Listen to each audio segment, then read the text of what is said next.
नमस्कार, बहुत स्वागत आप सभी का हिंदी खबर में। मैं हूं आपके साथ ऋतु भंडारी। बीजेपी इस बार 400 पार का नारा देकर चुनाव में उतरी थी। हालांकि पार्टी अपने दम पर बहुमत तो दूर, साथ मिलकर 300 का आंकड़ा भी नहीं छू पाई। अब ऐसे में सत्ता की चाबी जरूर एनडीए के पास है, लेकिन जीत के बाद बीजेपी कार्यालय पर जश्न भी मनाया गया। इस दौरान पीएम मोदी ने संबोधन भी किया।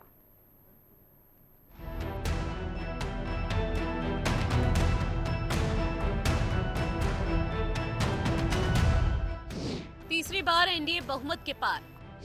केंद्र में एनडीए ने लगाई जीत की हैट्रिक। जीत के बाद भी फीका पड़ा जश्न। एनडीए बहुमत पार, क्यों इंडिया को फिराद। लोकसभा चुनाव का ग्रैंड फिनाले हो चुका है। मोदी का थर्ड टर्म तो कंफर्म हुआ, लेकिन वो शोर, वो जोश, वो चमक पहले जैसे नहीं दिखा। पार्टी के प्रदर्शन का असर पीएम मोदी के चेहरे पर भी देखने को मिला। बेशक एनडीए ने सत्ता का जादुई आंकड़ा पार कर लिया हो, लेकिन ये जीत मानो जनता के द्वारा दी गई कोई सीख हो। प्रधानमंत्री नरेंद्र मोदी जब जीत के बाद संबोधन के लिए आए तो न तो उनके चेहरे पर पहले जैसी चमक थी और न ही उनकी आवाज में पहले जैसा जोश दिखाई दिया। पीएम मोदी जिस जोश, चमक और स्ट्रॉन्ग बॉडी लैंग्वेज के लिए जाने जाते थे, 2019 के जीत के ठीक उलट इस बार 2024 के नतीजों के बाद देखने को मिला। आज बड़ा मंगल है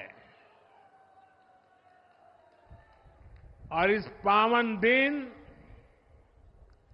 एनडीए की लगातार तीसरी बार सरकार बननी तय है।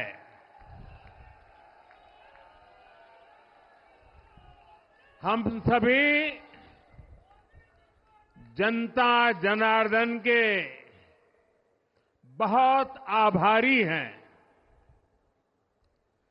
देशवासियों ने भाजपा पर, एनडीए पर पूर्ण विश्वास जताया है।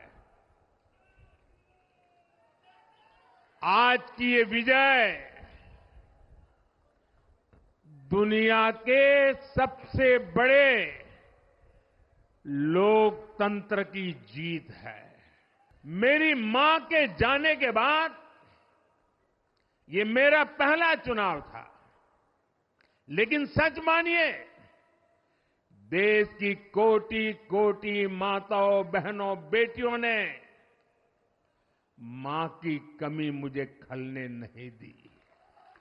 मैं पूरे देश में जहां जहां भी गया, माताओं, बहनों, बेटियों ने अभूतपूर्व स्नेह और आशीर्वाद दिया। और यह आंकड़ों में नहीं दिख सकता है। देश के इतिहास में महिलाओं द्वारा वोटिंग के सारे रिकॉर्ड टूट गए। अगर आप 10 घंटे काम करेंगे तो मोदी 18 घंटे काम करेगा। आप 2 कदम चलेंगे तो मोदी 4 कदम चलेगा। हम भारतीय मिलकर चलेंगे, देश को आगे बढ़ाएंगे। तीसरे कार्यकाल में देश बड़े फैसलों का एक नया अध्याय लिखेगा। लोकसभा चुनाव 2024 में भले ही बीजेपी बहुमत का आंकड़ा पार न कर पाई हो, लेकिन एनडीए गठबंधन ने बहुमत पार कर लिया। इसे लेकर बीजेपी कार्यालय में जीत का जश्न मनाया गया। इस मौके पर जेपी नड्डा ने कार्यकर्ताओं को संबोधित किया। मैं भारतीय जनता पार्टी की ओर से देश के करोड़ों हमारे देशवासियों को, जो प्रधानमंत्री मोदी जी के नेतृत्व में विश्वास करते हुए एक ऐतिहासिक पल, एक ऐतिहासिक घड़ी के चश्मदीद गवाह बनने का हम सबको सौभाग्य दिया, ऐसे हमारे मतदाता बंधु जिन्होंने भारतीय जनता पार्टी और एनडीए को अपना आशीर्वाद दिया और प्रधानमंत्री मोदी जी के नेतृत्व को आगे बढ़ाने का काम किया, ऐसे करोड़ों करोड़ों देशवासियों को मैं पार्टी की ओर से बहुत बहुत धन्यवाद देता हूं। बेशक एनडीए ने बहुमत का आंकड़ा पार किया हो, लेकिन इस बार उनको विपक्षी गठबंधन से कड़ी टक्कर मिली। ऐसी टक्कर जिसको ना तो एग्जिट पोल और ना ही राजनीति के बड़े बड़े सूरमा भाप पाए। कांग्रेस ने नतीजों के आने के बाद प्रेस कॉन्फ्रेंस कर अपनी सरकार बनाने पर चर्चा की बात कही। इस बार जनता ने किसी एक दल को पूर्ण बहुमत नहीं दिया। खासकर सत्ताधारी दल भाजपा ने एक व्यक्ति एक चेहरे के नाम पर वोट मांगा। अब ये स्पष्ट हो गया है कि ये मैंडेट मोदी जी के खिलाफ गया है। ये उनकी राजनीतिक और नैतिक हार है। जो व्यक्ति बार बार अपने नाम से ही हर जगह वोट मांगते थे, उनकी ये बहुत बड़ी हार है।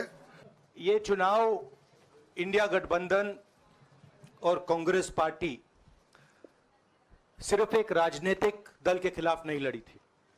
ये चुनाव हम बीजेपी, एक राजनीतिक दल, हिंदुस्तान के इंस्टीट्यूशंस, हिंदुस्तान का जो पूरा गवर्नेंस का स्ट्रक्चर है, इंटेलिजेंस एजेंसीज, सीबीआई, ईडी, ये सब, आधी जुडिशरी, इन सब के खिलाफ हम लड़े थे। क्योंकि इन सब संस्थाओं को, इन सब इंस्टीट्यूशंस को नरेंद्र मोदी जी ने और अमित शाह जी ने कैप्चर करा, धमकाया, डराया।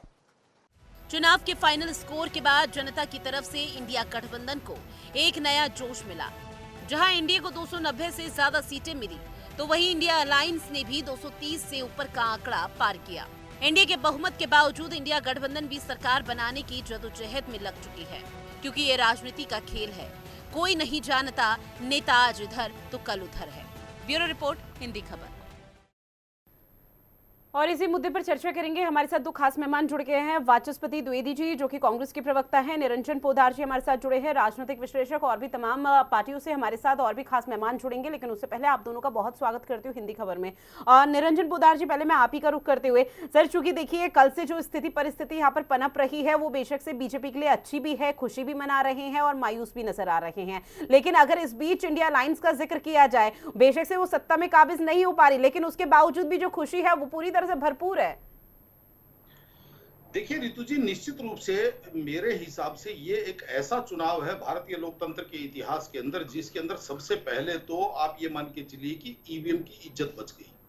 और जो राजनीतिक दल चुनाव जीते हैं, वो भी, जो राजनीतिक चुनाव नहीं जीते वो भी, जो चुनाव हारे हैं वो भी, सभी कह रहे हैं कि लोकतंत्र की जीत हुई। तो सबसे बड़ा मेरे हिसाब से इससे अच्छा और कोई अवसर नहीं हो सकता, पहली बात। क्योंकि इसके अंदर आप देखेंगे तो इसमें यह है कि ना तुम जीते ना हम हारे, तुम्हारी भी जय जय हमारी भी जय जय, कहीं ना कहीं ये इस तरीके का भाव निकल करके आ रहा है। रही बात भारतीय जनता पार्टी की करें या एनडीए की करें, तो निश्चित रूप से अगर कोई आदमी ये कहता है कि भारतीय जनता पार्टी चुनाव हार गया है, भारतीय जनता पार्टी को जनता का जनादेश नहीं मिला या जनता का जनादेश नरेंद्र मोदी जी के खिलाफ है, तो ये उसका विचार हो सकता है। लेकिन मेरा विचार ये है कि अगर 10 साल की सत्ता के बाद में अगर किसी पार्टी को 241 सीट और उसके नाम के ऊपर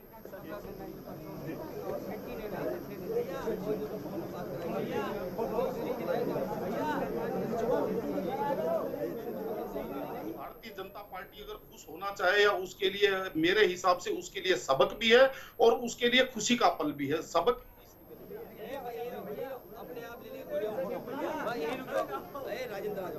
ठीक है सर, मैं लौटूंगी आपके पास। और ऐसे में देखिए, ये लगातार तस्वीरें आपको दिखा रहे हैं जो समाजवादी पार्टी के जो राष्ट्रीय अध्यक्ष है अखिलेश यादव, उनकी वो उत्तर प्रदेश की राजधानी भोपाल, यहाँ लखनऊ से रवाना हो चुके थे, क्योंकि आज इंडिया अलायंस की बैठक होने जा रही है। बैठक का जो मुख्य एजेंडा है वो फिलहाल यही कि आगे जो मुद्दे हैं उस पर रणनीति बनाई जाएगी, विचार विमर्श का दौर यहाँ पर चलेगा। और उसको लेकर अखिलेश यादव की तस्वीरें लगातार सामने आ रही है। जो वहाँ पर आम जनमानस मौजूद है या फिर जो समाजवादी पार्टी के कार्यकर्ता मौजूद है, उनसे मुलाकात करते हुए नजर आ रहे हैं। हैंडशेक बकायदा अखिलेश यादव कर रहे हैं और उसके बाद जो उनका काफिला है वो निरंतर आगे बढ़ता हुआ नजर आएगा। और ऐसे में आज शाम 6 बजे जब एनडीए की, यहाँ पर आपको बता दें, इंडिया अलायंस की बैठक होनी है, तो उसमें अपनी मौजूदगी दर्ज कराते हुए अखिलेश यादव नजर आएंगे और इसी के चलते ये बैठक बेहद खास मानी जा रही है। न सिर्फ अखिलेश यादव बल्कि तमाम जो दल हैं वो अपनी मौजूदगी दर्ज कराएंगे, क्योंकि इंडिया अलायंस में 28 दल हैं, 28 राजनीतिक पार्टी हैं और 28 राजनीतिक पार्टियों के जो मुखिया है वो आज सीधा राष्ट्रीय राजधानी दिल्ली का रुख कर रहे हैं और उसमें अखिलेश यादव की तस्वीरें बेहद खास हो जाती है, जहां समाजवादी पार्टी के कई कार्यकर्ता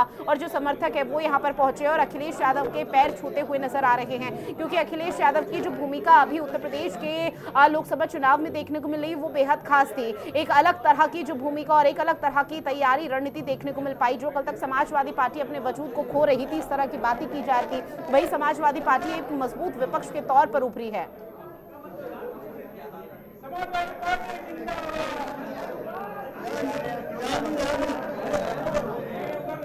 और ऐसे में अखिलेश यादव की तस्वीरें लगातार आपकी टीवी स्क्रीन के जरिए, जहां पर अब से कुछ ही देर बाद वो तस्वीरें भी सामने आएंगी जब दिल्ली में तमाम विपक्ष के नेताओं का जो जमावड़ा है वो देखने को मिल पाएगा।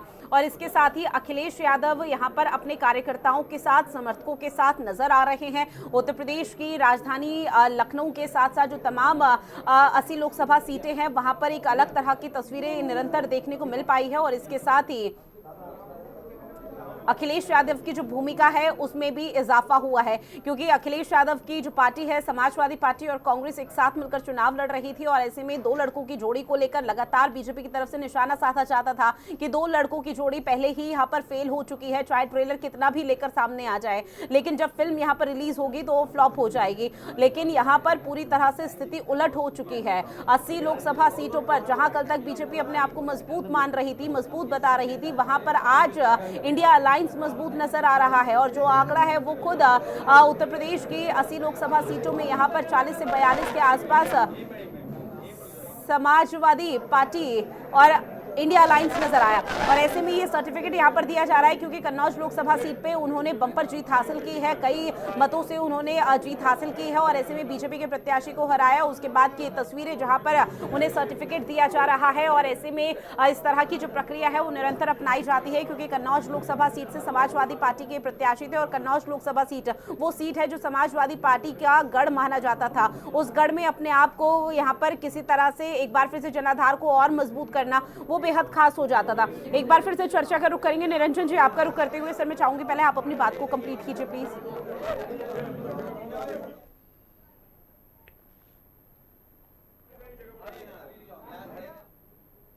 चुनौती के रूप में भी लेना चाहिए और भारतीय जनता पार्टी प्रसन्न भी हो सकती है। प्रसन्न मैं इसलिए कह रहा था कि जिन राज्यों के अंदर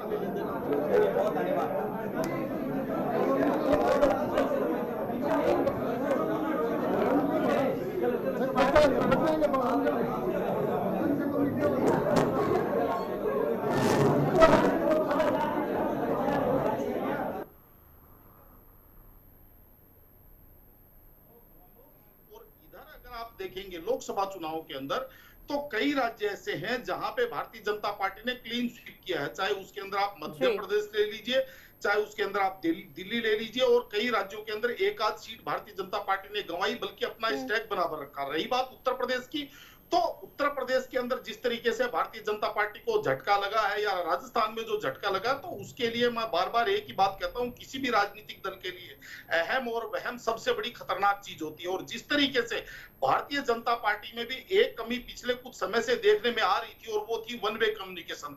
वन वे कम्युनिकेशन मैं कैसे कह रहा हूं कि आप अपनी बात हमें मत बताइए, आप हमारी बात सुनिए और जो हम कह रहे हैं उसी चीज को मान लीजिए। हम कह रहे हैं कि महंगाई नहीं है तो आप इस चीज को मान लीजिए महंगाई नहीं है। हम कह रहे हैं कि बेरोजगारी नहीं है तो आप इस चीज को मान लीजिए बेरोजगारी नहीं है। हम कह रहे हैं कि सब कुछ बहुत बढ़िया चल रहा है तो आप भी ये बात कहिए कि सब कुछ बहुत बढ़िया चल रहा है। तो ये वन वे कम्युनिकेशन जो है ये कहीं ना कहीं भारतीय जनता पार्टी को अब इसके बारे में सोचना पड़ेगा। लेकिन आज की तारीख में मेरा ये मानना है कि भारतीय जनता पार्टी को जो ठोकर लगी है लेकिन गिरे नहीं, या हमारे यहाँ कहा जाता है कि आंकड़े वहां गिरे नहीं, तो कहने का तात्पर्य ये है। और इसके अंदर सबसे बड़ी मेरे हिसाब से सबसे बड़ी अगर कोई जिसको कहते हैं प्रशंसनीय बात है या मैन ऑफ द मैच अगर मैं कहूं तो उसके अंदर अखिलेश यादव और ममता बनर्जी है कि जिस तरीके से उन्होंने अपने अपने राज्यों के अंदर अपनी अपनी पार्टियों की एक जो मौजूदगी है, अपनी अपनी पार्टियों की जो जनता के साथ जो कनेक्ट है वो साबित करके दिखाया है। और आज अगर अखिलेश जी की बात करूं, समाजवादी पार्टी की बात करूं, तो आप ये समझ लीजिए 60% से ऊपर उनका स्ट्राइक रेट उत्तर प्रदेश के अंदर है, यानी कि फर्स्ट डिवीजन से वो पास हुए हैं। लेकिन इसके अंदर भारतीय जनता पार्टी की बात करूं तो 54% का strike rate Bharatiya Janata party के पास भी है। लेकिन आज कांग्रेस के लिए मेरे हिसाब से ज्यादा खुश होने वाली स्थिति इसलिए नहीं है क्योंकि हमारे यहाँ पास मार्क्स भी 33% माना जाता है और कांग्रेस तो 29% पे रह गई है, यानी कि उसकी अगर सफलता का प्रतिशत निकालेंगे तो 29 के आसपास बैठता है। तो कहने का तात्पर्य, लेकिन सुखद बात यह है कि लोकतंत्र की सभी जय जय कर रहे हैं। तो मेरा यही मानना है कि ना तुम हारे ना हम जीते, तुम्हारी भी जय जय हमारी भी जय जय। बिल्कुल सर, और वही स्थिति अभी इस वक्त इंडिया अलायंस के में देखने को मिल पा रही है। दो खास मेहमान और हमारे साथ जुड़ गए, मनोज उपाध्याय जी जो कि बीजेपी के नेता हैं, साथ ही अशोक तिवारी जी समाजवादी पार्टी के प्रवक्ता हमारे साथ जुड़े हुए हैं। अशोक तिवारी जी, पहले मैं आपका रुख करता हूं। खुश तो सर आप लोग बहुत ज्यादा ही होंगे, अभी तक शायद जीत का जश्न समाजवादी पार्टी के कार्यालय में मन रहा होगा। जी देखिए, जनता ने हमें समर्थन दिया है, जनता का हम धन्यवाद करते हैं। जनता ने हमें बहुत प्यार दिया, दुलार दिया और हमारे राष्ट्रीय अध्यक्ष जी के नीतियों में विश्वास किया, उनके नेतृत्व में विश्वास किया और हम सारे जो मुद्दे लेके गए जनता के पास, जनता ने उन मुद्दों को समझा और उन मुद्दों पर जो है अपना समर्थन हमें दिया। आज चाहे किसान ने समर्थन दिया, चाहे नौजवान ने समर्थन दिया, चाहे आधी आबादी ने समर्थन दिया। सवाल इस बात का किसानों की दुर्दशा किसी से छिपी नहीं है। जो किसानों की दुर्दशा हुई थी उसी पर चुनाव हुआ है और वो चुनाव सामने दिखाई दे रहा है। जिस तरह से परीक्षाएं लीक हुई थी, जिस तरह 30 लाख नौकरियां नहीं निकाली गई थी, आरक्षण का मुद्दा था, 69,000 शिक्षक भर्ती घोटाला हुआ था उत्तर प्रदेश में और जो है सार्वजनिक उपक्रम बेच दिए गए थे, स्लो तरीके से आरक्षण खत्म किया जा रहा था। ये सारे मुद्दे थे और इन मुद्दों पर जनता ने हमें समर्थन दिया, भरपूर समर्थन दिया। बिल्कुल, ये तमाम मुद्दे आप लोगों की तरफ से उठाए गए थे, जनता का अपार समर्थन आप लोगों को मिला और वो कल के रुझानों में, नतीजों में देखने को भी मिल पाया। सवाल एक और आपसे ये कि जिस तरह से कहा ये जा रहा था बीजेपी की तरफ से कि दो लड़कों की जोड़ी है जो चाहे कितनी भी ट्रेलर या पिक्चर आ जाए वो हमेशा से फ्लॉप होगी, पीएम मोदी के जरिए भी जिक्र किया गया था। क्या ये आप भी मानकर चल रहे हैं कि दो लड़कों की जोड़ी हिट हो चुकी है? देखिए, पीएम मोदी ने जिस तरह से बयान दिए थे इस चुनाव में, उन बयानों का नतीजा है कि पीएम मोदी आज बैकफुट पर है। आज जो हालत पीएम मोदी की जनता ने की है उनके निचले स्तर के बयानों की वजह से की है।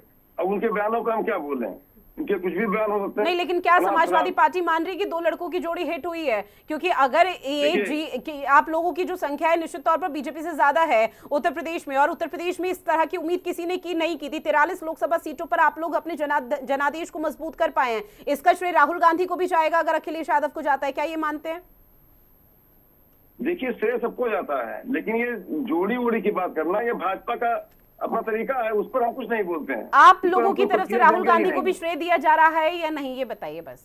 राहुल गांधी को क्यों नहीं दिया जाएगा? पूरे देश में राहुल गांधी ने अच्छा प्रदर्शन किया है, पूरे देश में उन्होंने अच्छा कार्य किया है।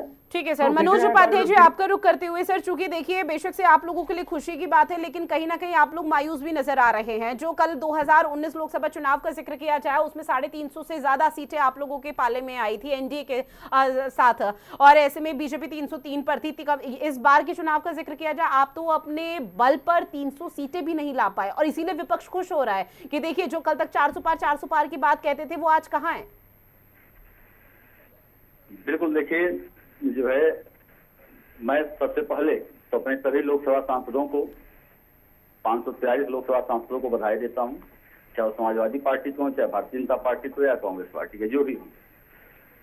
प्रश्न आपने अभी ये पूछा कि क्या उत्तर प्रदेश में राहुल गांधी और अखिलेश यादव दोनों लोगों को श्रेय जाता है, तो हमारे सपा के मित्र बताने में नाकाम रहे कि उत्तर प्रदेश में राहुल गांधी और अखिलेश यादव का श्रेय जाता है।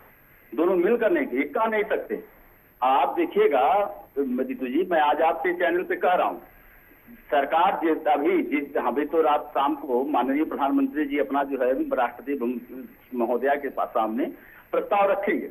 उसके बाद जैसे ही आप देखिएगा ये सब फिर वही पुरानी राग में आ जाएंगे, इधर इनकी बातें उनको, उनकी बातें इनके करते, क्योंकि यहाँ अस्तित्व आज भी खतरे में है इंडी गठबंधन, इंडी अलायंस की। लेकिन सर आप लोग अपना जिक्र कीजिए, कहाँ कमी रह गई?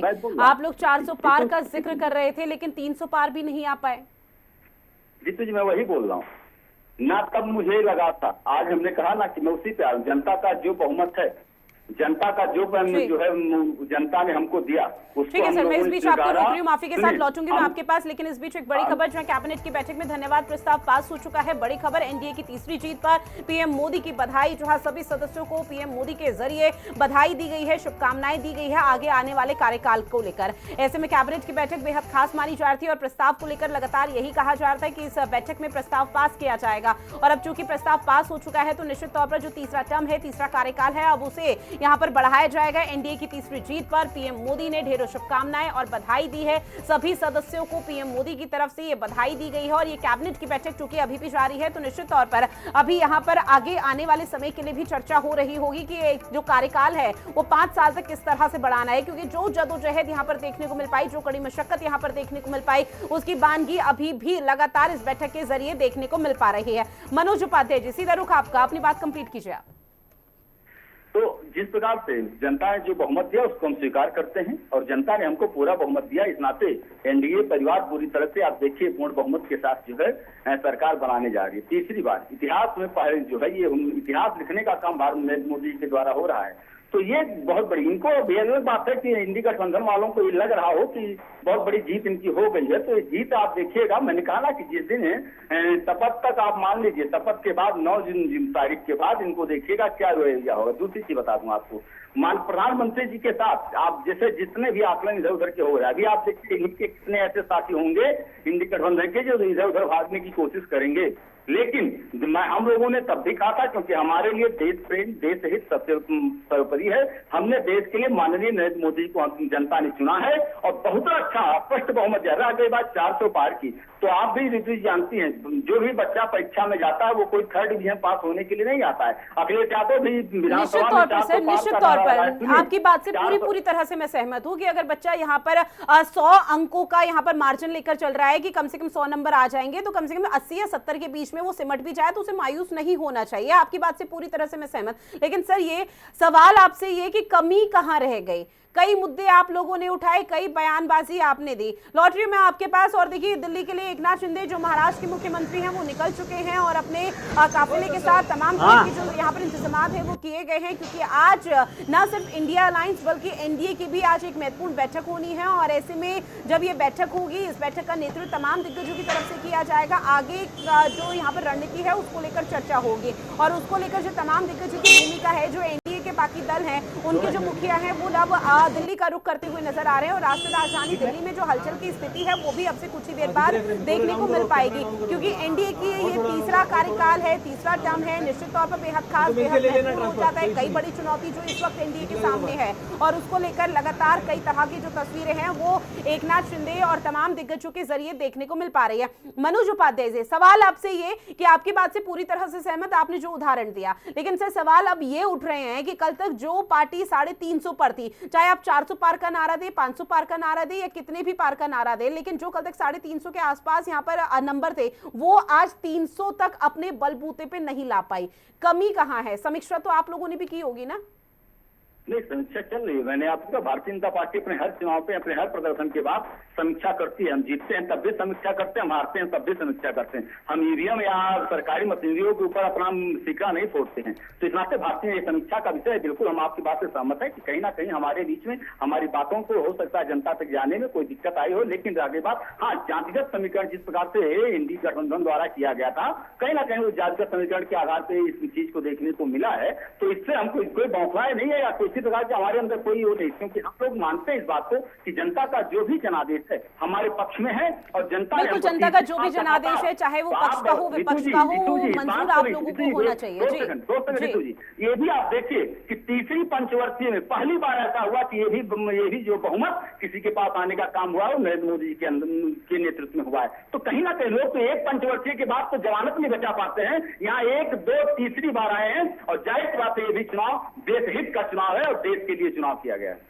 ठीक है। द्विवेदी जी, मैं आपका रुख करते हुए, चूंकि देखिए सीधे तौर पर आप लोगों से सवाल अब पूछे जा रहे हैं सत्ता पक्ष की तरफ से, आप किस आधार पर अपनी खुशी मना रहे हैं? हालांकि खुशी मनाने का हक सबको है, सीटें यहाँ पर कटौती हुई इंडिया अलायंस का एक उपलब्धि के तौर पर ये देखा जा रहा है, लेकिन फिर भी किस आधार पर कांग्रेस यहाँ पर खुशी मना रही है? कांग्रेस कल तक जो यहाँ पर एक राष्ट्रीय पार्टी कही जाती थी, जो कांग्रेस अपने आपको मजबूत सशक्त कहती थी कि हमारे पास रीति नीति है और बीजेपी उसको लेकर लगातार हमलावर होती थी, वो कांग्रेस 100 तक का आंकड़ा खुद नहीं छू पाए और आप लोग एनडीए पर सवाल उठा रहे हैं। ये सवाल सत्ता पक्ष का। धन्यवाद कि आपने कम से कम मुझे याद तो किया। आप सभी को भाइयों को मेरा सादर नमस्कार। जनता ने जो भी जनादेश दिया है उससे रोधार्य है और निश्चित रूप से उसके लिए वो साधुवाद के पात्र हैं। जहां तक कांग्रेस की बात कर रहे हैं, हमारा टैली भी बढ़ा है, हमारी स्वीकारता भी बढ़ी है, हमारा वोट परसेंटेज भी बढ़ा है और हमारी जनता इन इंडिया प्रेजेंस हुई है। इसमें निश्चित रूप से हम इसलिए खुश हो रहे हैं। दूसरा, कहीं ना कहीं हमें तकलीफ भी है। इस बात की तकलीफ है कि हम मोदी जी की सरकार को फिलहाल अभी तो बनी नहीं है, लेकिन उनकी टैली को 200 से नीचे नहीं कर पाई। इसका बहुत सख्त अफसोस भी है। ये कहीं ना कहीं हमारी बिहार में जो हमारी रणनीति थी वो कहीं ना कहीं हमारा गलत साबित हुई है। वहां पर जो उत्तर प्रदेश में जो हमारे पास बसपा का और दलित वोट जो हमारे पास शिफ्ट हुआ, वो शिफ्ट हमारा बिहार में नहीं हो पाया। इस वजह से हम कम से कम 20 सीट वहां पर नुकसान किए। हमारा संगठन बहुत लचर मध्य प्रदेश में रहा, उसका भी निश्चित हमारे समालोचना करने की जरूरत है। वहां पर भी अगर हम 10-15 सीट भी ले आए होते तो हम निश्चित रूप से इनकी सरकार को रोकते। जहां तक आप बात कर रहे थे, उपाध्याय जी बात कर रहे थे, तो वो आपने बार बार उनको कोशिश की कि वो बताएं कि आखिर वो कम क्यों हुए। हम बताते हैं आपको कम क्यों हुए हैं, क्योंकि ये देश वसुधैव कुटुंबकम सर्वधर्म समभाव का गुलिस्तान है और हम सब लोग उसके साथ गंगा जमुनी तहजीब के रहने वाले लोग हैं। लेकिन उन्होंने इनका पूरा का पूरा नैरेटिव चुनाव का क्या रहा आपको पता है। सब माँ थे, वो उनको रिपीट करने का कोई मतलब नहीं है। उससे भी बहुत फर्क पड़ा। समरसता पर इन्होंने वोट नहीं मांगे। इसके अलावा अन्य जो ये जीत के भी आ रहे हैं, सरकार बनाने के आसपास जा रहे हैं, तो इनकी रीति नीति से उनको कोई लेना देना नहीं है। ठीक है, रीति नीति से कोई लेना देना नहीं है। एक और सवाल आपसे सर, एक और सवाल आप ही की बात से एक और सवाल जुड़ा हुआ है कि क्या कांग्रेस पार्टी या इंडिया अलायंस सरकार बनाने पर रोक पाएगी? आप लोगों को क्या लग रहा है?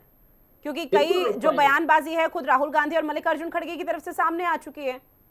बिल्कुल, हम रोज पहले भी देखिएगा।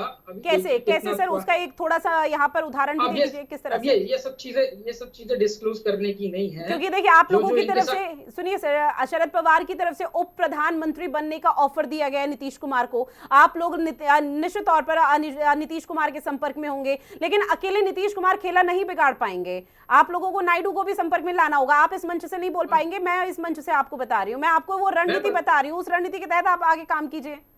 हाँ, चंद्रबाबू नायडू जी भी हमारे संपर्क में हैं, शरद पवार जी के थ्रू हम संपर्क में हैं। इसके अलावा जो 17 जो जीते हैं उनमें से शरद पवार तो पहले से ही समर्थन में। नीतीश कुमार का जिक्र कीजिए। अरे मैं वही कह रहा हूँ ना, इसके साथ साथ आपने जो कहा मैं उसी को कह रहा हूँ, बड़ा कर रहा हूँ कि नीतीश बाबू को तो आप मान ही लीजिए कि हमारे साथ आ जाएंगे। दूसरी बात चंद्रबाबू नायडू जी की है, वो शरद पवार जी बात कर रहे हैं। अब अखिलेश जी जिम्मेदारी दे दी। अखिलेश जी के पिताजी के बहुत अच्छे संबंध चंद्रबाबू नायडू जी से रहे हैं और उनको ये पूरी जिम्मेदारी ली, वो सारा काम। ठीक है सर, एक और सवाल सर, माफी के साथ आपको मैं बीच में इंटरप्ट कर रही हूँ, क्योंकि आप कई ऐसी महत्वपूर्ण बातों का जिक्र करें। एक और सवाल आपसे ये कि अगर चंद्रबाबू नायडू और इसके साथ ही नीतीश कुमार आप लोगों से हाथ मिला लेते हैं तो क्या लग रहा है, क्या सरकार बन जाएगी इंडिया अलायंस की? तब भी मैंने कहा ना, 17 जो और इंडिपेंडेंट है उनमें देखिएगा कि लाइक माइंडेड लोग हैं, वो भी देखिएगा। AMIM है, इसके अलावा और अन्य लोग हैं जिनका मैं अभी कहना नहीं चाहता हूँ, जो निर्दलीय लोग हैं। उसमें पंजाब के कुछ सदस्य हैं, मैं उन सब आपको रेखांकित करते हुए चल रहा हूँ कि कहाँ से हम ले सकते हैं। इसके अलावा और अन्य दल के लोग हैं, छोटे छोटे दलों के लोग हैं जो कि भाजपा की विचारधारा से मेल नहीं खाते हैं, भाजपा के साथ नहीं जा सकते। वाजपेयी जी का ये एरा नहीं है। वाजपेयी जी का सर्वधर्म समभाव और ठीक है, मनोज उपाध्याय जी जवाब दीजिए। एक हिंट के तौर पर उन्होंने यहाँ पे कुछ राज्यों के नाम रखे जिसमें पंजाब भी है, निर्दलीय लोग भी हैं। अगर वो यहाँ पर इंडिया अलायंस के पाले में आ जाते हैं तो निश्चित तौर पर आप लोगों के लिए बड़ी मुश्किल हो जाएगी, क्योंकि एक तरफ चंद्रबाबू नायडू और नीतीश कुमार तो आप लोगों के पाले में है, ये लगातार आप लोगों की तरफ से कहा जा रहा है, लेकिन इंडिया अलायंस के जो दल है वो भी यहाँ पर पूरी तरह से संपर्क में। अखिलेश यादव के कंधों पर बड़ी जिम्मेदारी। देखिए ऋषि जी, आप भी सपना देखना सबका है, सपना ये देखें, हम सपने के किसी को रोक नहीं सकते, लेकिन नीतीश कुमार की तरफ से, उनके नेताओं की तरफ से भी इस बात की स्पष्टीकरण दिया गया है कि वो कहीं नहीं जाने वाले हैं। पहली चीज है, तो इस नाते इस पे बेकार में तर्क करना हमको नहीं लगता उचित है। सपने देखें, सपना देखते रहें। और दूसरी चीज, जो छोटे छोटे दलों की बातें करी है, पहले अपने दल को संभालें। हमने आपसे कहा ना, आज आप हमारे दोनों मित्रों से पूछ लीजिए कि क्या 9 तारीख के बाद इनके अंदर एकता बनी रहेगी, इनसे आप पूछ लीजिए। उसके बाद आपको बता, आपने एक प्रश्न पूछा हमारे सपा के मित्र से कि उत्तर प्रदेश में क्या जीत का श्रेय किसके ऊपर जाएगा, वो नहीं बता पाए, क्योंकि ये बता नहीं सकते। मैं आपसे लगातार कह रहा हूं कि ये आज भी अपने अस्तित्व की लड़ाई लड़ेंगे और मनोज उपाध्याय जी, मुझे ऐसा लगता है जो अभी नंबर गेम को लेकर यहाँ पर जो कश्मकश की स्थिति चल रही है, उसमें आप लोगों को पहले अपनी चिंता करनी चाहिए, उसके बाद समाजवादी पार्टी या इंडिया अलायंस के बाकी दलों की चिंता करनी चाहिए। सर ऐसे में सुनिए सर, एक सवाल और आपने चूंकि कहा सपना देखने का हक हर किसी को है, अधिकार हर किसी को है, क्या उसी तरह से सपने देखने का अधिकार हर किसी को है जिस तरह से एनडीए ने 400 पार का देखा था लेकिन वो धराशायी हो गया? उसके बाद भी एनडीए ने 292 पूर्ण बहुमत में आने का काम किया। एनडीए परिवार ने सपने हमने नहीं देखा, हमने काम भी किया। सपने वो होते थे जब 400 पार का नारा अखिलेश यादव देते थे और 47 पे जाके सिमटने का काम करेंगे, वो सपना होता है। हमने पूर्ण बहुमत से नीचे हमारा एनडीए परिवार नहीं आया। एनडीए परिवार इस बात को भी मानता है कि नरेंद्र मोदी के नेतृत्व में और सारे एनडीए परिवार के सहयोग से हमने 292 सीट लाने में कामयाब रहे। ये याद नहीं कर सकते हैं, इससे स्पष्ट हो सकता है और स्पष्ट किया जा सकता है, माना जा सकता है कि ये लोगों के बीच में आज मन में खवेग में वो है कि हम अपने अस्तित्व की लड़ाई ये किस से लड़ रहे हैं। हमने तो कहा कि हमारा नेतृत्व जो नरेंद्र मोदी जी के नेतृत्व में हमें हमारा पूरा परिवार एक साथ खड़ा है। आज भी हम ये नहीं कर सकते, क्योंकि इनका कभी भी इस बात का ये अलग बात है कि ठीक है, एक कहावत कहा है हमारे पूर्वांचल में जो है गिरे बिलारी भागे, थोड़ा इनके भाग में आ गया, तो इससे मतलब हमारा अगर 200 बहुमत से नीचे हम होते तब आज इस बात के लिए हम वो करते। हमारे लिए चाहे नीतीश कुमार जी हैं, हमारे लिए चंद्रबाबू नायडू जी हैं, या हमारे लिए जो भी हमारा एनडीए का परिवार है, कोई कहीं नहीं जाएगा। आपके चैनल के माध्यम से लगातार इस बात की 9 तारीख के बाद फिर इसी चैनल पे आपसे कह रहा हूं कि ये सब के सब कहां गिरेंगे, ये आपको ही नहीं पता चलेगा। आपको रक्षा करने में अशोक तिवारी जी आपका रुख करूंगी, लेकिन उससे पहले निरंजन पोद्दार जी आपका रुख करते हुए, जो ये इंडिया अलायंस अपना सरकार बनाने का देख रहा है, क्या इतना आसान है इन लोगों के लिए? ऋतु जी, सबसे पहले तो आपको ये चीज समझनी पड़ेगी कि जो लोग अभी लोकतंत्र की बात करते थे, लोग जनादेश की बात करते थे, अब इसके अंदर आपको क्या स्पष्ट दिखाई दे रहा है कि जिस जनता ने चुनाव पूर्व गठबंधन को जिसको जनादेश दिया, यानी कि नीतीश कुमार जी को और चंद्रबाबू नायडू को भारतीय जनता पार्टी के साथ मिलकर के जनादेश दिया, अगर आज जोड़ तोड़ की सरकार बना लेते हैं तो क्या वो मतलब ये तो वो वाली बात होगी ना कि यही काम अगर भारतीय जनता पार्टी करे तो करें, लोकतंत्र की हत्या होगी। पूरी बात सुनिए, तो ये तो वो वाली बात हो गई ना कि हम करें तो रासलीला, तुम करें तो करैक्टर ढीला। तो कहने का तात्पर्य ये है कि अब इन चीजों के अंदर, बहुत सारी चीजों के अंदर जो दोहरे मापदंड थे उसकी कलाई खुल गई। पहला जो जिस तरीके से ईवीएम के ऊपर आरोप लगाए जा रहे थे, मेरे हिसाब से ईवीएम की इज्जत तो बच चुकी। उसके बाद में जिस तरीके से अब ये जोड़ तोड़ की राजनीति और ये जो सारी की सारी, मैं तो बल्कि एक बात कहता हूं कि जनता के सामने कम से कम एक बार इस मुखौटे के ऊपर से नकाब उतरना चाहिए। एक बार ये सरकार बननी चाहिए, ऐसी सरकार बन करके। और उसके बाद में हमने देखा हुआ है, जब 90 का दशक था, हमने स्वयं देखा कि जब ऐसी सरकारें बनी तो इस देश ने 2 साल के अंदर 5-5 प्रधानमंत्री देखे। और कहीं ना कहीं आप ये मान के चलिए वही दौर अगर दोबारा शुरू होने वाला है तो कोई बात नहीं, होने दीजिए। वो दौर क्या था, उस समय क्या थी, उस समय ऐसी स्थिति थी। आज भारतीय जनता पार्टी के पास 241 6 महीने राहुल जी प्रधानमंत्री रहेंगे, उसके बाद में बीजेपी ममता बनर्जी को कहेगी कि 32 तुम्हारे पास, 241 हमारे पास, हम आपको बाहर से समर्थन देते हैं, बनिए प्रधानमंत्री। ममता बनर्जी का दूसरे दिन आकर के शपथ लेंगी। 6 महीने बाद में बीजेपी कहेगी अखिलेश जी को कि भैया 37 तुम्हारे पास, 241 हमारे पास, बाहर से समर्थन देते हैं। जैसे कांग्रेस 90 के दशक के अंदर जैसे देवगौड़ा जी है, गुजराल जी है, चंद्रशेखर जी है, इस तरीके से जो राजनीतिक एक जो आपने देखा होगा कि जो राउंड वो जो होता है ना म्यूजिकल चेयर, जिस तरीके से प्रधानमंत्री का म्यूजिकल चेयर खेला गया था, वही म्यूजिकल चेयर अब खेला जाएगा, जनता के सामने आ जाएगा। एक बार इनका चेहरा तो सामने आए। मैं तो ये कह रहा हूं कि ये भाग करके ऐसा काम करे और भारतीय जनता पार्टी को इनको मौका देना चाहिए, मेरा तो ये मानना है।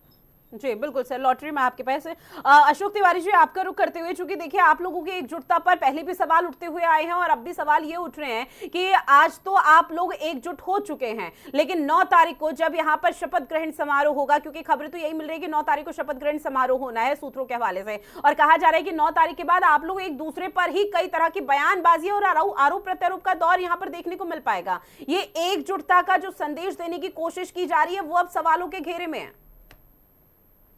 जी देखिए, एकजुटता पे कोई सवाल नहीं है। सवाल इस बात का है कि भारतीय जनता पार्टी को जिस तरह से 241 पे सिमटना पड़ा है, जिस तरह से बहुमत से बहुत पीछे है, भाजपा इस समय बहुमत से बहुत पीछे है, बहुमत उसके पास नहीं है। और भाजपा में नरेंद्र मोदी की स्वीकार्यता जो भी हो, लेकिन अन्य दलों में नहीं है। आज नरेंद्र मोदी जी की विदाई हो चुकी है, ये मैं आपके चैनल पर स्पष्ट रूप से कह रहा हूँ। वो प्रधानमंत्री नहीं बन सकते। अमित शाह जी की विदाई हो चुकी है, अब वो राजनीति में बहुत ताकतवर नहीं रह सकते, क्योंकि 241 सीटें पाना, 40 सीटें पाना, ये उनकी कमजोरी का लक्षण है। आज ये है। ठीक है अशोक तिवारी जी, लॉटरी सर मैं आपके पास मनोज उपाध्याय जी आपका रुख करते हुए, ठीक है आप लोग जो यहाँ पर कह रहे हैं कि एकजुटता नहीं देखने को मिल पाएगी, लेकिन सीधे तौर पर समाजवादी पार्टी का कहना है कि उत्तर प्रदेश में तो उन्होंने दिखा दी अपनी रीति नीति, जिस पर आप लोग सवाल उठाते थे, जिस पर आप लोगों की तरफ से निशाना साधा जाता था कि समाजवादी पार्टी के पास ना कुछ अस्तित्व है, ना रीति है, ना नीति है, लेकिन उत्तर प्रदेश में एक बड़ा खेला किया गया है समाजवादी पार्टी की तरफ से, ये तो मानते होंगे आप? नहीं, देखिए मैं फिर आपसे कहूँ, इसके पहले भी खेला हुआ था। जनता ने कभी कभी जनता जो है किसी भी प्रकार से, मैं ये नहीं कहूंगा कि जनता गुमराह होकर, किसी भी प्रकार से इसके पहले देखिए अखिलेश जी चीफ मिनिस्टर बने थे, तब भी जनता ने पूरा बहुमत दे के दिखाया। उसके बाद जनता ने कहां पटका, इसको आपने देखा होगा। लेकिन भारतीय जनता पार्टी, मैंने लगातार आपसे कहूँ कि तीसरी बार की सरकार नरेंद्र मोदी के नेतृत्व में बनी, जनता ने 3 बार उन पर भरोसा तीसरी बार करने का किया है। ये कहीं आज तक आप देखें कि तो जवाहरलाल नेहरू पे एक बार भरोसा हुआ था कि दूसरी बार इतिहास लिखने का काम नरेंद्र मोदी जी ने किया है, इसके बाद किसी ने नहीं किया है। तो कहीं ना कहीं इस बात को लगता है, निर्णय कई बात जो है आप जो है इनके समाजवादी पार्टी हो या किसी भी एनडीए, मैं तो पहले भी कहा कि ठीक है आपको बधाई है, आप जनता ने बहुमत दिया उसको मैं स्वीकारता हूँ, और हमें जो दिया उसको स्वीकारता, लेकिन जनता का मैं धन्यवाद देता हूँ। ये तस्वीरें दे सकते हैं बिहार के मुख्यमंत्री नीतीश कुमार और संजय झा, जेडीयू के राज्यसभा सांसद।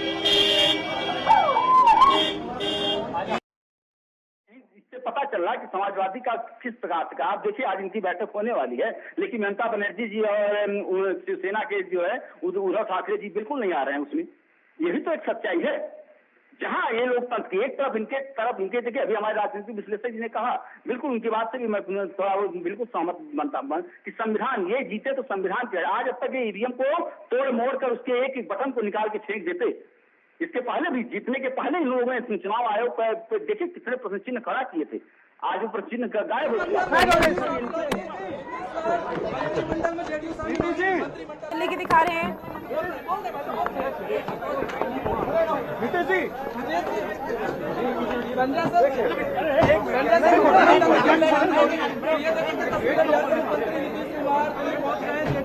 जेडीयू मंत्रिमंडल में शामिल होगी, लेकिन नीतीश कुमार ने कहा कि बहुत बहुत बधाई। बिहार में जो जेडीयू 12 सीटें जीती है, तस्वीरें दे सकते हैं बिहार के मुख्यमंत्री नीतीश कुमार और संजय झा, जेडीयू के राज्यसभा सांसद। ये तस्वीरें आपको दिखा रहे थे जहां नीतीश कुमार राष्ट्रीय राजधानी दिल्ली पहुंच चुके हैं, दिल्ली एयरपोर्ट पर, और जब यहां पर शाम 6 बजे के आसपास बैठक होगी एनडीए की, तो उसमें अपनी मौजूदगी दिखाते हुए नजर आएंगे, दर्ज कराएंगे। ऐसे में अशोक तिवारी जी आपका रुख करते हुए, सर आपकी बात कंप्लीट नहीं हो पाई थी, आप अपनी बात कंप्लीट कीजिए। और सवाल ये सर की एकजुटता पर तो ये जो सियासत है वो लंबे समय से देखने को मिल पा रही है, लेकिन जिस तरह से कांग्रेस के प्रवक्ता द्विवेदी जी ये कह रहे हैं कि हम तो सरकार बनाने के लिए जो गठजोड़ है वो कर रहे हैं, अखिलेश अखिलेश यादव के कंधों पर एक बड़ी जिम्मेदारी। क्या अखिलेश यादव उस जिम्मेदारी का निर्वहन सही से कर पाएंगे, और क्या समीकरण, क्या नंबर गेम आप लोगों के पास? जी, मैं ये अपनी बात कंप्लीट कर लूं। जी, मैं स्पष्ट रूप से कह रहा था कि भारतीय जनता पार्टी सत्ता से कोसों दूर हो गई है और 240 का आंकड़ा, 41 का आंकड़ा उसको जो है सत्ता से दूर कर रहा है। कैसे होगी सत्ता से दूर? सत्ता तो बना रही है वो, 9 तारीख को तो शपथ ग्रहण है, ऐसा वो कह रहे हैं। मुझे बोलने दीजिएगा ना। लेकिन सर अगर आप इस तरह की चीज बोलेंगे तो निश्चित तौर पर मैं उसका रिएक्ट तो करूंगी ना। सत्ता से कैसे दूर हो गए, समझाइए इस बात को। मुझे बात कंप्लीट करने दीजिए, उसी में आ जाएगा सब कुछ आ जाएगा, मुझे बोलने दीजिए बस। ठीक है। 240-47 के आंकड़े में नरेंद्र मोदी जी की विदाई हो चुकी है, उनका चेहरा को बचाने के लिए मत। ठीक है, लौट रही हो। और जो तानाशाही रही है मोदी जी, उनको सबक सिखाया गया। देखिए, इस देश में देश के लोगों का जो मिजाज है वो नफरत की राजनीति पसंद नहीं करता, वो बेकार की बातें सुनना नहीं चाहता है, काम की मुद्दे की बात सुनना चाहता है। 10 साल में मोदी जी ने कोई हिसाब नहीं दिया, तो जनता ने उनको सबक सिखाया। तो हम लोग सब लोग आज बैठक में यहाँ आए हैं, 6 बजे हम लोगों की बैठक है और देखते हैं बैठक में क्या सभी लोग बनाने की कोशिश करेंगे आप लोग, क्योंकि क्लियर मेजॉरिटी कोई पार्टी को नहीं मिली। अभी हमको लगता है थोड़ा धैर्य रखिए, अभी देखते जाइए क्या क्या होता है। एक ही फ्लाइट में पीछे बैठे हुए थे सीएम के साथ आए, कोई बातचीत हुई या कुछ बात हुई क्या? बात भी सब बात लोगों की नमस्कार प्रणाम दुआ हुई और क्या, लेकिन बाकी क्या होता आगे आगे देखते रहिए। चलिए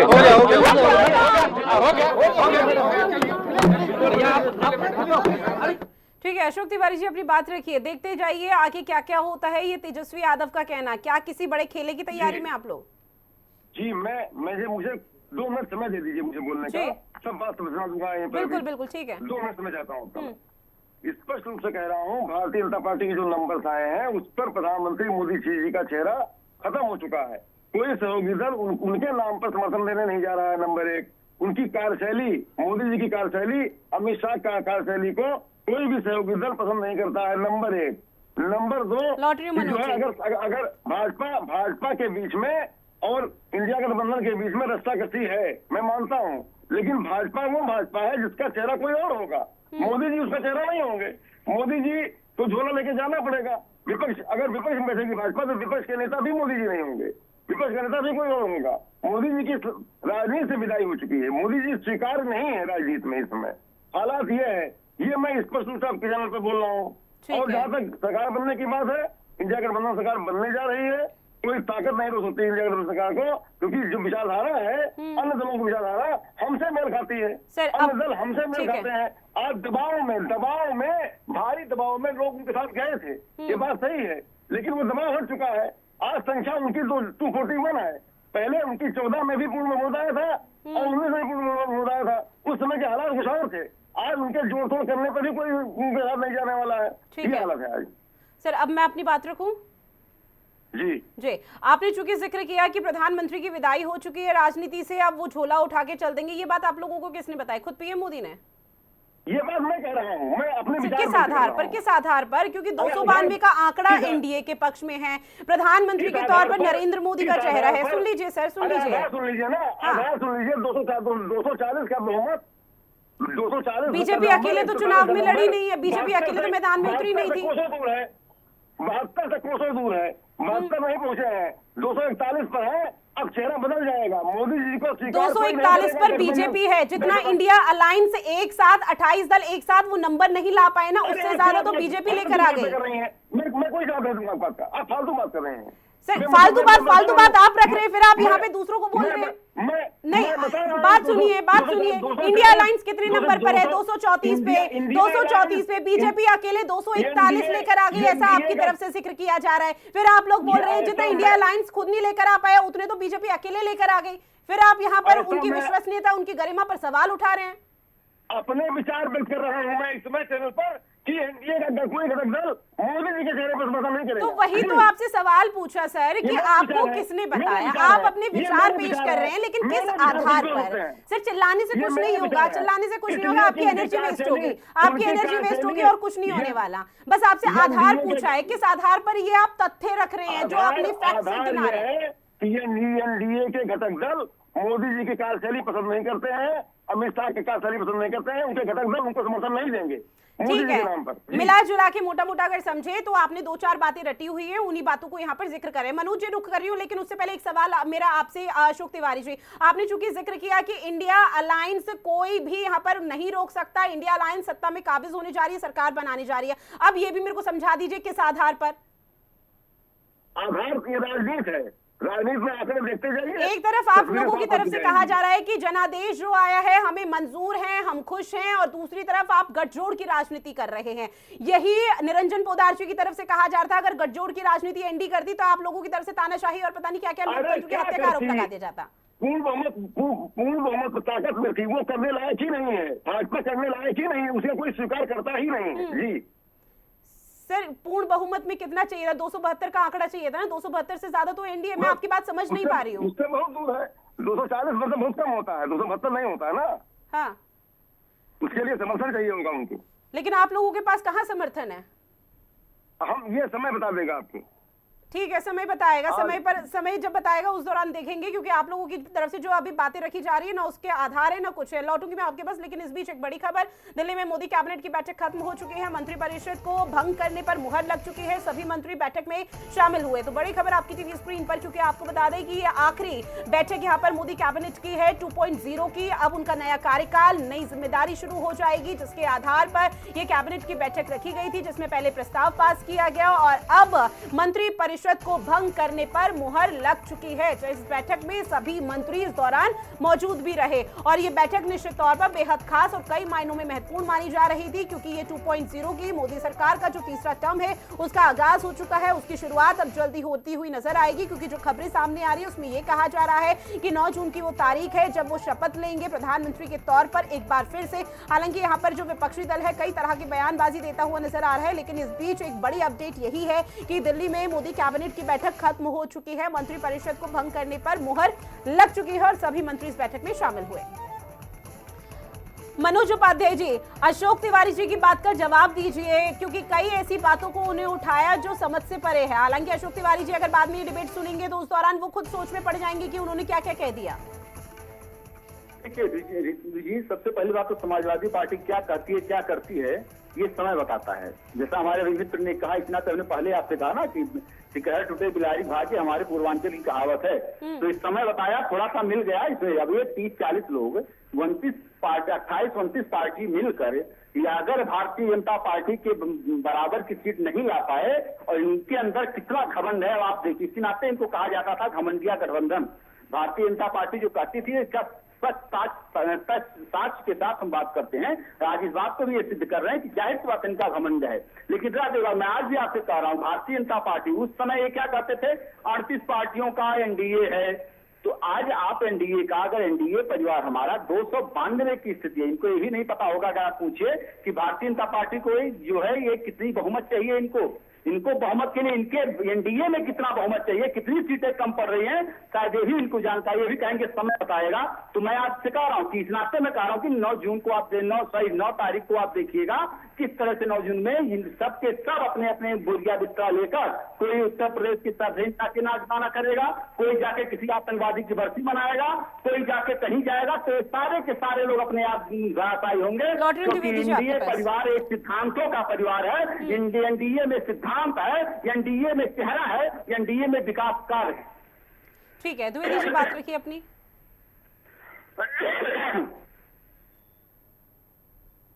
जबरदस्ती पार्टी हम राष्ट्रीय स्तर पर, और आपने हमें 2 मिनट का भी टाइम नहीं दिया। आप लगातार अन्य सिर्फ माफी के साथ देखिए ना, अशोक तिवारी जी से सवाल पूछा था वो बेबुनियाद जवाब दे रहे थे, तथ्य रख रहे थे, आप भी तो सुन रहे थे ना। आधे से ज्यादा समय तो वही लग गया सर। अब आप अपनी बात रखिए, आपको पूरा टाइम दे रही हूँ सर, माफी के साथ। जी, अब अपनी बात रखिए। सबसे पहले तो मुझे राजनीतिक विश्लेषक शायद की ऊपर बड़ा तरस आता है, वो बायस्ड है, उनको शायद ध्यान नहीं आ रहा है कि इससे पहले नेहरू जी के साथ साथ वाजपेयी जी भी 3 बार रहे हैं। और अगर वो बात ध्यान रखे कि वो वही कोalition की गवर्नमेंट में थे, एक बार 13 दिन, एक बार 13 महीने और एक बार पूर्णकालिक सरकार रहे थे, जब वो भी अल्पमत की सरकार थी, तो उसमें भी लेकिन नरसिंह राव जी ने उनकी सरकार को चलने दिया था। मनोज जी लॉटरी, पहले उनकी बात कंप्लीट होने दीजिए प्लीज। नो कॉन्फिडेंस मोशन नहीं लाए थे। इसी प्रकार नरसिंह राव जी की सरकार में no confidence motion Vajpayee ji नहीं लाए थे। ये उस तरीके की बातें हुआ करती थी उस समय की। अब किनके साथ सरकार में जा रहे हैं?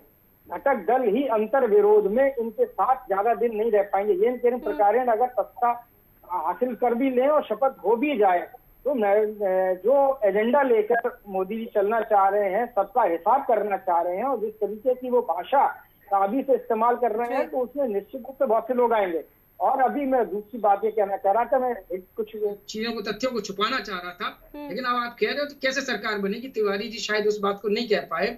हम इसके साथ YRCP के साथ हम जा सकते हैं, हिमाचल शिरोमणि अकाली दल के साथ हम जा सकते हैं। इसके साथ अलावा हमारे पास 7 अन्य जो इंडिपेंडेंट हैं उनके साथ जा सकते हैं। ये हमारे साथ बहुत होगा। और अल्पमत की सरकार, अगर इनके साथ 12 लोग वो चले जाएं, तो अल्पमत में दोनों लोग हो जाएंगे। उस समय एनडी भी अल्पमत में होगा और इंडिया गठबंधन भी अल्पमत में होगा।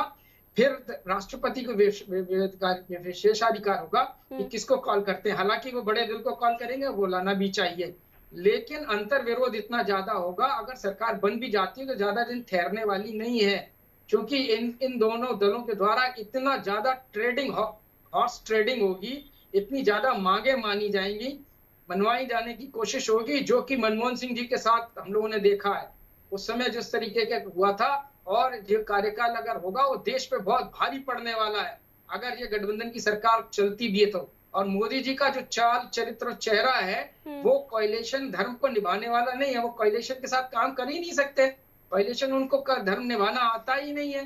वो तो अथॉरिटेरियन आदमी है, डिक्टेटर आदमी है, वो कैसे इतने लोगों के साथ चल सकते हैं? निश्चित रूप से उसमें कुछ ऐसे लोग हैं, चंद्रबाबू नायडू जी और ये सब लोग, उस समय वाजपेयी जी की सरकार में भी आपने देखा था ना, तब भी तो एक मत से हार गए थे। तो अल्पमत कभी कुछ भी खेला हो सकता है, कभी किसी के साथ भी कुछ भी, किसी के साथ भी हो सकता है। और आप निश्चित रहें, हम आपको वादा कर रहे हैं कि सरकार इंडिया गठबंधन बनाने का पूरा प्रयास करेगी।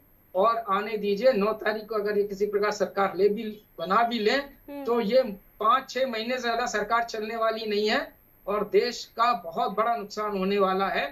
ये मैं आपको गारंटी से कह रहा हूँ, कहीं पर भी आप ताम्र पत्र पर लिखवा लीजिए, ये सरकार चलेगी नहीं, अंतर विरोध में गिर जाएगी। और इंडिया गठबंधन की सरकार चलेगी, वो लाइक माइंडेड लोगों की सरकार होगी। इनकी जो सरकार होगी, ये इनके प्रकार इनका कोई आपस में कोई मतैक्य नहीं है और समान एजेंडा नहीं है। समान एजेंडा पे लोग नहीं लड़ रहे। चंद्रबाबू नायडू जी मुस्लिम के वोट के बिना वहां पर अपने सियासत नहीं कर सकते, और इसी प्रकार नीतीश जी भी नहीं कर सकते। लेकिन ये तो केवल मुस्लिम के खिलाफ लड़ने वाली पार्टी है ना। मुस्लिम के नाम पे सारी बात, मंगलसूत्र ये वो, भैंस चोर ये वो सब चीजें करके आए हैं, और जिन्ना मजार सब कुछ पता नहीं क्या क्या करके आए हैं। तो इस सरकार में कैसे चलेंगे? जब अंतर विरोध आएगा तो इन्हीं की जो पार्टी, चाहे वो चंद्रबाबू नायडू जी की हो चाहे नीतीश जी की हो, इनके ऊपर इतना प्रेशर डालेगी कि अंतर विरोध में सरकार गिर जाएगी। हो सकता है कि इनकी पार्टी में ही टूट फूट हो जाए, उसके बाद हम सरकार बना लेंगे। एक सेकंड जी मनोज जी लौट रही हूँ, लेकिन उससे पहले द्विवेदी जी एक और सवाल मेरा आपसे। आपने चूंकि देखिए आप लोगों की तरफ से लगातार कल से ये रिएक्शन सामने आ रहे हैं, जो आम जनता को पसंद था, जनता ने वही यहाँ पर चूज किया है, वही यहाँ पर उसका चयन किया है, और आप लोगों को जनादेश मंजूर है, जो भी जनादेश आया। अब जब इतनी स्थिति हो चुकी है, तो क्यों गठजोड़ की स्थिति की जा रही है?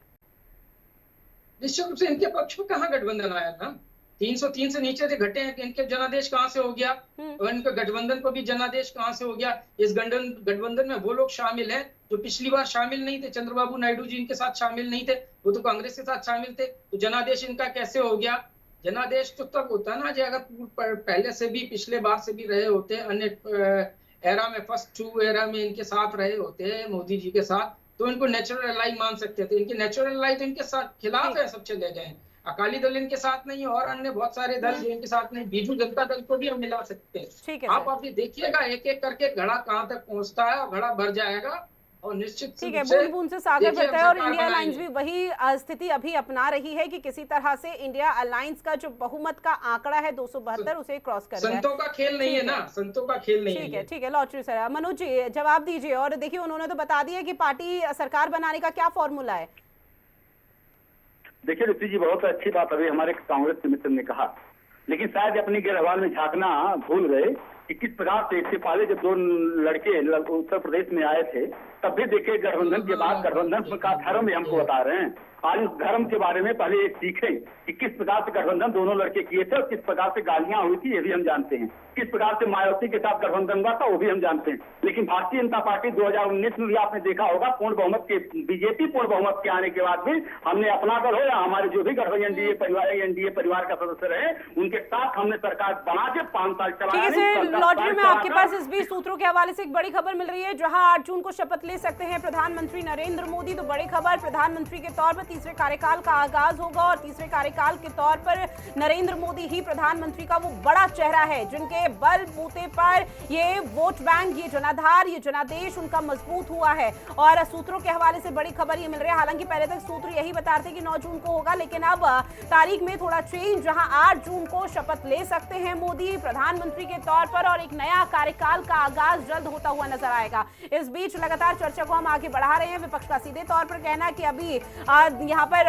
ठहरिए और ऐसे में 9 जून तक अब कुछ खेला हो सकता है, लेकिन अब सर एक समय एक दिन और कम हो गया, 8 जून तक से पहले कुछ खेला हो सकता है विपक्ष का। मनोज उपाध्याय जी।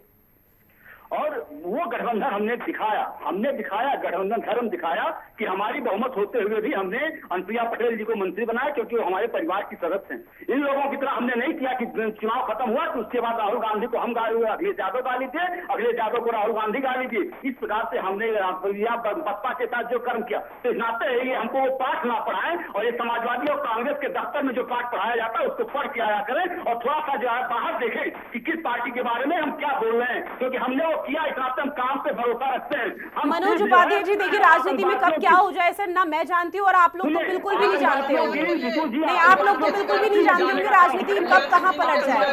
अभी नीतीश कुमार और चंद्रबाबू नायडू का जितना जिक्र कर रहे हैं, जितना हो हल्ला हो रहा है, अभी तो ये भी नहीं पता कि वो कब पलट जाएंगे। हालांकि नीतीश कुमार का इतिहास तो आपको पता है ना, बैकग्राउंड तो पता है कितनी जल्दी वो यहाँ पर पलट जाते हैं। लेकिन सर जिस तरह से चीजें यहाँ पर की जा रही हैं और ऐसे में सरकार बनाने का दावा मजबूती के साथ ठोक रहे हैं, सीधे तौर पर उन्होंने फॉर्मूला तय कर दिया कि भाई ये चीजें हैं। आपने 2019 का जिक्र किया, 17 का जिक्र किया, 2 लड़कों की जोड़ी फ्लॉप हो गई थी, लेकिन इस बार तो 2 लड़कों की जोड़ी ही हिट हुई है, तभी तो ये बड़ा जनादेश उनको मिला। रितु जी, मैंने क्या कहा? आपने मेरी बात को पहले मैंने कर दिया, गठबंधन पे जो बात कहा रहे हैं आपके पास गठबंधन की बात मैं कर रहा हूँ कि किस प्रकार से 2019 में नरेंद्र मोदी जी ने गठबंधन किया, उसके बाद भी हमने अपने एनडीए परिवार के लोगों को मंत्री अपने साथ रखा।